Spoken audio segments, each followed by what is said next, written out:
In this bonus video, I'm going to teach you how to bunt a baseball. It's really very simple if you know the few techniques on how to do it. So your stance doesn't change. S1 is the same. You're lined up in a straight line with the pitcher. Even S2 is going to happen. Okay? And now all you're going to do is you're going to slide your fingers, kind of hold it like you're going to pinch it a little, right behind the bat, like that. And that's just what you're teetering on when you bunt. This hand is the one that is actually doing all the steering. And what you want is a couple things. You want your bat to be out in front of you so you can see the ball all the way till it hits the bat. And you want to keep the barrel of the bat above your hands.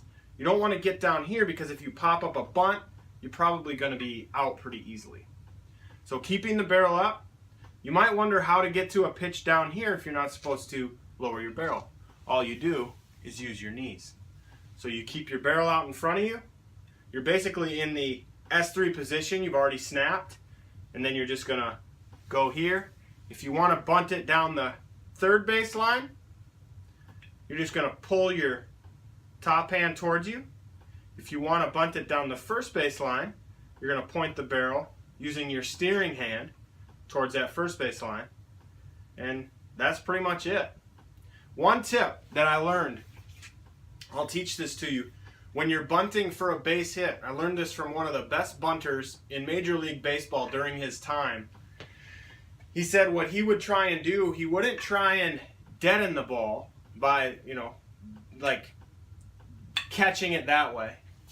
But what he would do is he would just try and bunt it not on the sweet spot.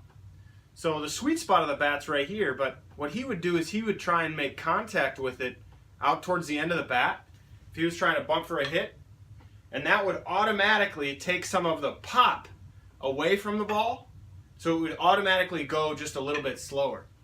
So there's a little pro tip for you. When you're trying to bunt for a base hit, don't try and bunt it off the good part of the bat. It'll have a tendency to bounce a little bit harder to the fielders. Bounce it off the end, bunt it off the end of the bat, and then it won't bounce as hard towards those fielders, and you might have a better chance of getting a hit. There's bunting.